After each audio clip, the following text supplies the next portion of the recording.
дүйсенбі және де апталық влогтың бірінші күні. Апталық влог, яғни дүйсенбіден жексенбіге дейін 7 күн бойы күнделікті видео салып тұрамын.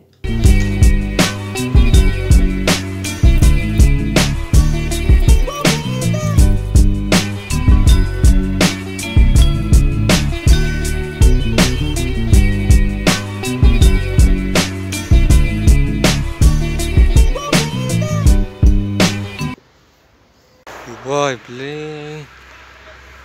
Басты. Подписка. Бас.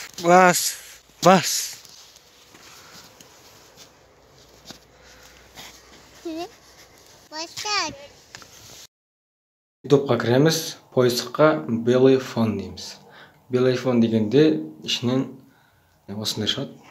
Әртүрлілері бар. Осыны қосасыз. Мінеке қосылды. Және де осы жерден пультте спорт режимі болса, спорт режимді қосамыз. Және де одан сайын жарық болады. Содан кейін осы жерге телефонмен шатиф сияқты қылып видео түсіре бересіз. Айтпақшы жексенбіде мұз айдынына барған болатынбыз. Сол жерде видео түсіремін деп ойлағанмын, бірақ та ол жерде адам көп болғасын видео түсіре алмадым. Бірақ та менде 1-2 немесе 3 таймлапсты түсірдім.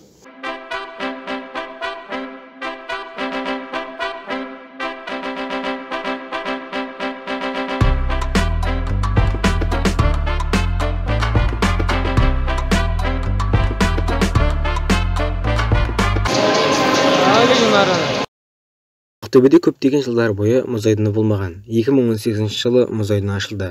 Ішінде тек қана мұз айдыны емес, көптеген үйірмелері бар. Кәсіби хоккейшілерден басқа кез келген адам келіп коньки тебуіне болады. Кешеннің жалпы ауданы 8,5 мың шаршы метрді құрайды. Мұз айдынының ауданы 28 пен 58 метрді құрайды.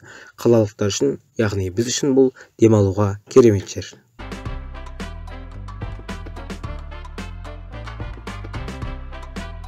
Тұман болып тұр.